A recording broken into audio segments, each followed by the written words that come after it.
Right, in the last video, we was talking about mind like the moon, mind like water, where we talked about quietening the conscious mind so that we can pick up the intuition being sent to us by the subconscious mind or the unconscious mind.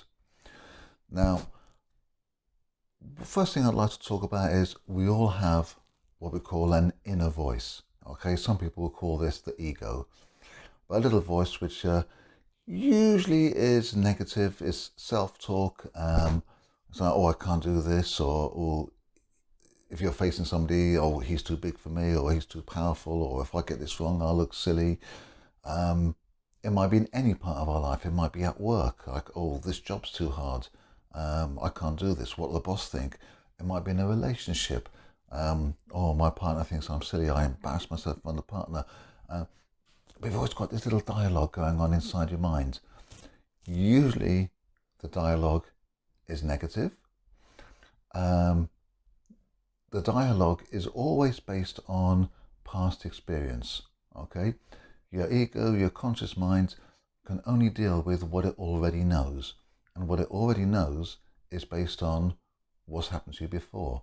It's based on experience. It's based on the past. It's no good for giving you new ideas, new solutions, taking you forward in your life. Okay? So we've got to learn to silence or at least quieten this inner voice so that we can move on. Now, we all have this inner voice to different levels. A lot of the time, we're not even aware of it. It just happens automatically on autopilot, and we don't even realize that it's happening to us. So sometimes we've actually got to step back a little bit and actually listen to our own mind and listen to all the things it's saying. And sometimes when people start doing that, they actually find it quite shocking. Okay? But this is so much of what we do on autopilot. Now, with any behavior that we do, we create neural pathways within the brain. Okay? Your brain is made up of millions and millions and millions of little neurons, little brain cells. And when you do a particular thing, it might be a physical movement, it might be a behavioral trait, it may be a way of behaving, it may be a way of thinking, but you fire a pathway of a little electronic signal fires in a pathway across the neurons, across the brain. When we repeat, so we take a movement, for example, like when we practice our punches, for example, we talk about muscle memory. Now, the muscle doesn't actually have a memory. What is remembered is the more we do, for example, a punch, the part of the brain that controls that movement, they will develop a pathway of electrical signals. The more we repeat that punch, the stronger that neural pathway gets. And after we've done it like thousands and thousands of times, that pathway gets really, really strong and thick and powerful. Yeah? So that is what we class as muscle memory. It's actually a neural pathway in the brain where these electrical signals will pass extremely fast and quickly because you've developed that pathway. Now, this also happens with behaviors. Like, if you get upset by something in particular, like, shall we say, inconsiderate driving, you're driving along, someone kind of cuts you up and you're like, shouting out the window, swearing at them. Very often that's a pathway in your mind where you've got used to reacting in a certain way. It might be, for example, that you've had somebody in the past that's got a high-pitched voice and that person irritated you. So any other time you hear a high-pitched voice, you automatically get irritated and you don't know why. It's because something is initiating that neural pathway in your mind and you're reacting to it. Now, along with the neural pathways, there's a part of the brain called the hypothalamus which creates peptides. And every mood or emotion has a different peptide that goes with it. So we have a peptide for being happy, we have a peptide for being sad, we have a peptide for being angry, we have a peptide for any emotion you like, okay? Excuse me. Now, when a neural pathway is fired and you kick into a certain mood, shall we say you get angry, someone's cut you up in the car and you get angry and the neural pathway fires, the hypothalamus will also create peptides that go with that angry feeling.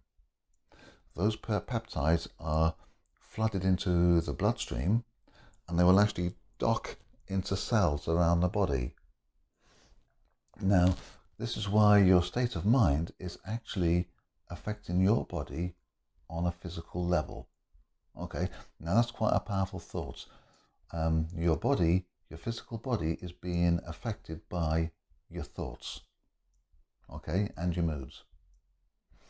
Now, if our body is being controlled by our thoughts and our moods, it'll be a great benefit to us physically as well as mentally to have a little bit of control over the way that we think and the way control over our moods. Okay, now when we react in a certain way, something triggers one of these neuron pathways. Like I say, maybe someone cutting us up in the car, or a high-pitched voice, or somebody not doing something you expect them to do and you automatically react in a certain way. Going back to what I was talking about earlier on in another module, that's kind of monkey brain stuff. That is our social interaction with other people, and it fires on autopilot. We go into monkey brain. We're not actually thinking like a rational human being. We're just reacting on autopilot. Now, people think that or they're under the illusion that they're having a thought about something. And there's a very clever old phrase: you're not having a thought, the thought is having you. Okay, that thought is kicking in on autopilot.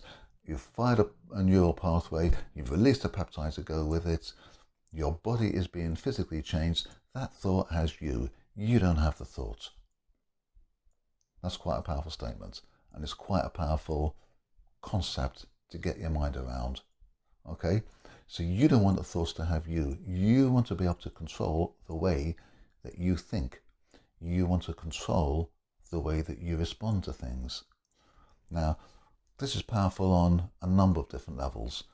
The first one is you can actually move forward and you can have new ideas, new solutions. And this can be in any part of your life, whether it's work, whether it's art, whether it's writing, whether it's relationships, not necessarily just with martial arts. It's any part of your life. If you can control your mind to react the way you want it to, and you can stay a little bit more in your human mind rather than your monkey mind, where you're not just having an automatic response to something, then like I say, you can go forward in so many different areas of your life. Okay, from a self-defense point of view, if you're being confronted by a bully, I mean, we discussed this earlier on, your mind, the blood leaves your brain, leaves your conscious mind. You tend to react by experience. If you can control that a little bit and stay in your human mind and be a little bit more logical about things, then sometimes you're more likely to see a way out of the situation. So it's good for all parts of your life, and it's also very good for self-defense. So how can we do this? How can we get more control of our mind? Now, the first way, normally in Japanese martial arts and also Chinese martial arts, I don't think the Koreans do it so much as well, although I'm willing to be corrected if I'm wrong on this. But most Japanese and Chinese martial arts will often begin with meditation at the beginning of the class and at the end of the class.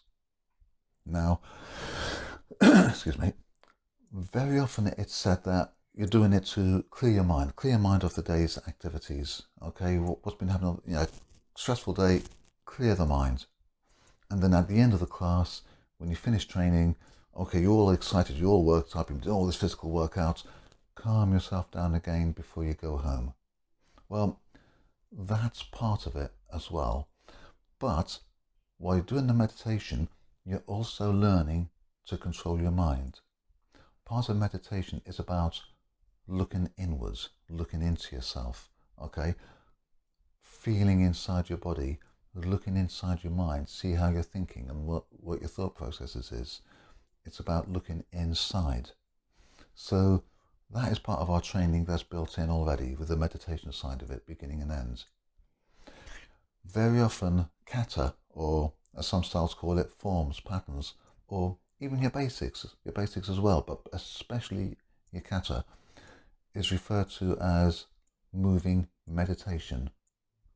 Because when you learn the kata in the first place, you're putting a lot of thought, where you're putting your feet, where you're putting your hands, learning a new technique, learning a new stance, learning a new position.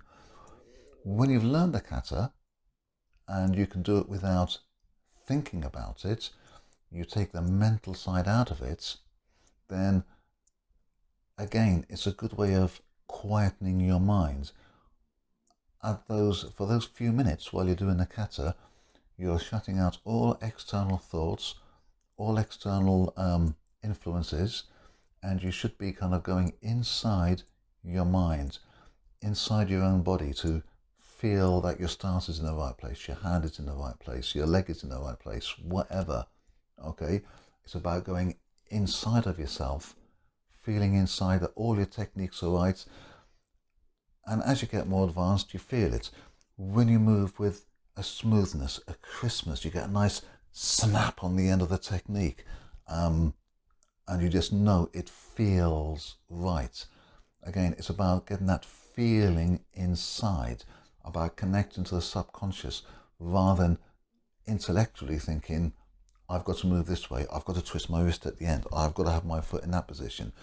You stop the intellectual conscious thinking and you connect to the subconscious and feel that the technique is right, feel that the kata is right. And that's when you're kind of going more inwards, okay? That's why it's often called moving meditation, okay? And these are all ways of helping you to quieten or silence that inner voice. Now, it takes a very long time to silence the inner voice. It's not something that comes overnight. And like with your physical technique, there's also this mental practice takes a long time as well. Now, we can't always be training wherever we are, okay? We have other things to do in our lives. We've got jobs, we've got families, we've got other things to do. But there are other exercises that you can do outside of the dojo. Now, one of them, which is quite a useful one to start with, which is a good indicator whether you've got good control of your mind or not, and that is to just think of something that makes you happy. It could be, if you're a parent, it could be a nice moment with your child, okay, one of their birthdays, when they first learn to walk, when they first learn to speak. It could be a holiday you went to with them. It could be a pet. It could be the way the dog greets you when you're walking through the home. It could be your spouse or partner, whatever. It can be anything you like. It doesn't really matter what the thought is, but you want to think of something that makes you happy. And then you want to be able to think of that thought to the exclusion of all else for at least 15 seconds. Now that may not sound much, and a lot of people cannot hold a happy thought for 15 seconds without another thought coming in the way. Like let's say, for example, you choose your dog, the way the dog greets you when you come in the house. And you're thinking about that dog, how lovely it is when it greets you, and oh, I've got to cook the dinner tonight when I get home. Oh, you've just had a distraction. Okay, you've had an interruption. Or you're thinking about your dog and, oh, I've got this job to do at work. Another thought comes in. We often have these distractions coming in. So we should be able to hold a happy thought or practice to hold a happy thought for at least 15 seconds. And that is the first step towards getting control of your own mind. Okay? Now, when we can do that, or assuming that you can do that, because hopefully most people watching this will be able to do that already. But don't worry if you can't, because we all start from different positions. And if you can't, just be honest with yourself. You don't have to tell me about it. You don't have to tell anybody else about it. The only person you have to be honest with is yourself. Okay? So if you can't do it, practice it. Okay? It's a great exercise. Practice it. Okay? especially if you've had a lot of stress in your life and a lot of hard times. The more stressed out you are, the more that inner voice tends to take over, the more that inner voice tends to nip in your ear, okay? So practice it. Get control of your own mind. The next exercise, when you've got that, is to start consciously monitoring your own thoughts. Now, all your thoughts either take you forward or take you backwards, okay? There's no staying still. Your thoughts take you forward or take you backwards. If you have positive thoughts, they take you forward, okay? If you have negative thoughts, they don't help you. They take you backwards. If, for example, you're driving along and somebody cuts you up, okay, and you think like you're shouting out the window at them, or you're thinking negative thoughts about that person, those thoughts do not help you, okay? You may feel a little bit better that you've shouted at the other person, or sometimes you may not even shout at the person. But you're having those thoughts, you're thinking what a bastard that person is, or how inconsiderate they are, or how selfish they are. You're having those thoughts. They don't affect the other person. They affect you, not the other person. So it doesn't matter what you think, what you're thinking, you're the main person being affected by your own thoughts. Those peptides are being released in your body. Those peptides are locking into every cell of your body, and you are being affected on a physical level by your body, by your mind, by your thoughts, by your body, and you're being affected by it, not the other person. Okay, not unless you're you're shouting out the window and you're physically abusing that person as well. In that case, they kind of answer back, and the whole thing escalates, and you get even more angry. You get even more negative peptides firing through your body, so you're making yourself even worse. So if you can control your thinking, and somebody cuts you up in the car and you think, well, okay, they're a wally, but I don't care. No, isn't that a more productive way of thinking about it? I don't care, they're in a hurry. Well, okay, hasn't affected me. I'm still in my car, I'm still driving along. Okay, I don't care about them. That's a much more productive way of thinking about it. Okay, it doesn't release any negative peptides. It doesn't fire that neural pathway through the brain. But it takes practice. Okay, it takes quite a lot of practice. Every time you have a negative thought, just ask yourself, is that helping me? Is it taking me forward, or is it taking backwards? Is it helping me? Is it hurting me? And get in the habit of asking yourself that every time. Now, it won't stop you having the negative thoughts. It won't stop those thoughts occurring. But every time you ask yourself that question, is this helping me? Is it taking me forward? Is it taking me backwards? Every time you ask yourself that question, it takes some of the power out of that reaction, that automatic reaction that you're having.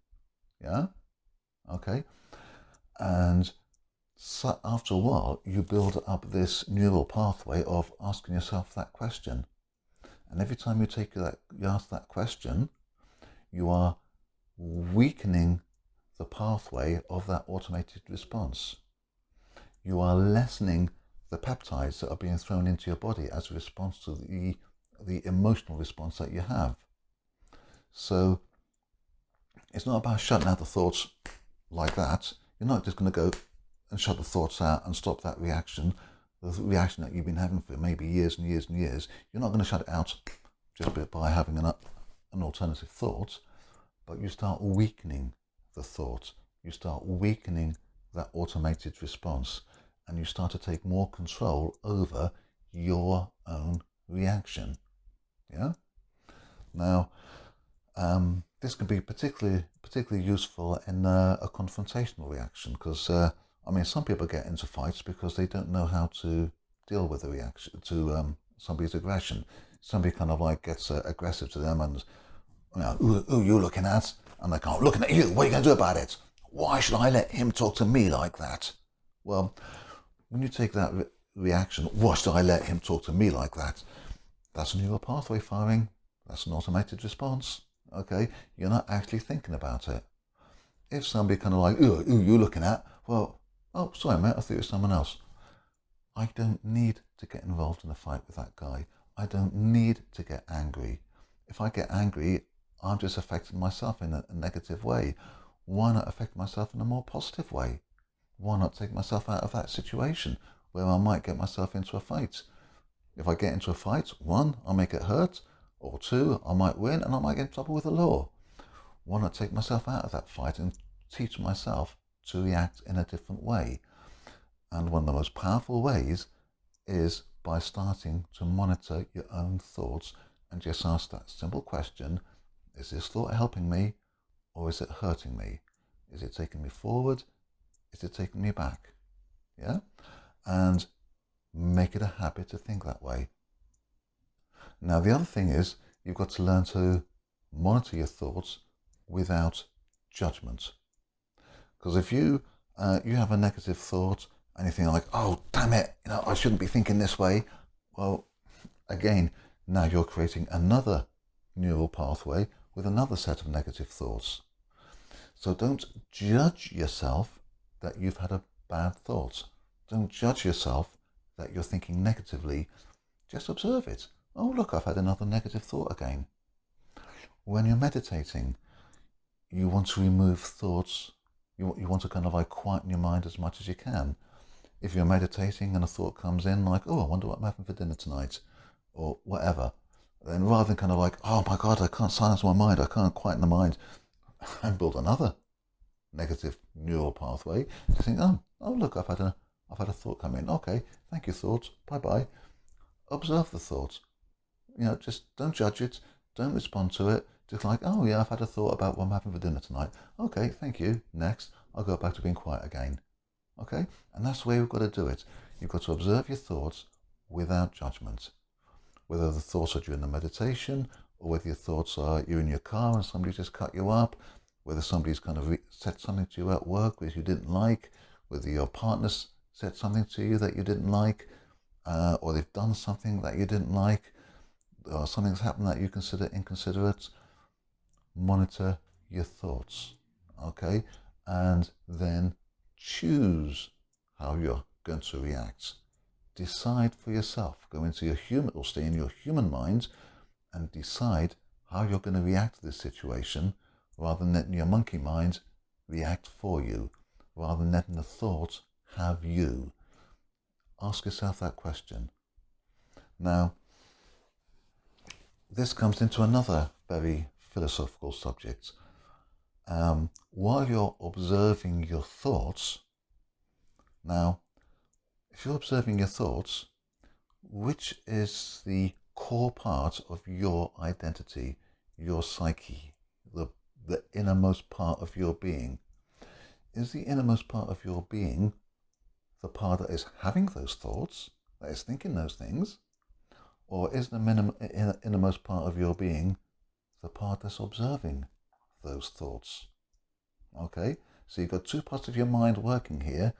One part having the thoughts on autopilot, and another part that's observing those thoughts. So you've got the two parts of your mind. Yeah? Now, the part which is having the thoughts is usually from your conscious mind, what we call the ego. The part that's observing is coming more from your unconscious mind. Now, people who are having a spiritual inclination, they might say, that's my higher self, that's my inner being, that's my connection with the universe. People who are, so we say, less spiritual, more scientific, then you might want to think of it in terms of, that's me connecting to my unconscious mind. Okay? It's often said that we only use consciously, we only use 10% of our brain. The other 90% is your unconscious mind.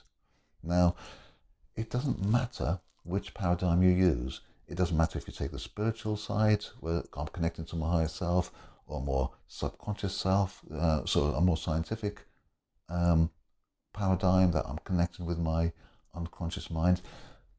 That's irrelevant, because in practice, it's exactly the same. Okay? It's exactly the same. So, by learning to observe, you are learning to connect with a deeper part of yourself. You are learning to connect with your unconscious mind, your higher self, whatever you want to call it. And when you connect with that part of yourself, okay, that is when you can get the intuitions that we was talking about in the last video. That's when you kind of like just get this little feeling, this instinct, this intuition that something is happening, and you take your responses to a situation to a higher level, so you respond more automatically to something without conscious thought, without the intellectual process taking part, and everything just happens. This is what people talk about being in the flow. When they say I'm in the flow with things, that's how they get into the flow. Okay? So there are two powerful exercises that you can do outside of your training hall, outside the dojo. Pick a happy thought, time it for 15 seconds and see if you can hold that thought without any other thoughts coming in. And observe your thoughts, particularly your negative ones. When that inner voice speaks, when that inner voice comes out with all these different things, most people aren't even aware that it's happening. It just happens on autopilot, and the voice is speaking to them all the time, and they're not even aware that that is happening. Okay? Start observing it. Start being aware that it's happening, and observe it, and start connecting with a deeper part of your own being. Okay? Thank you.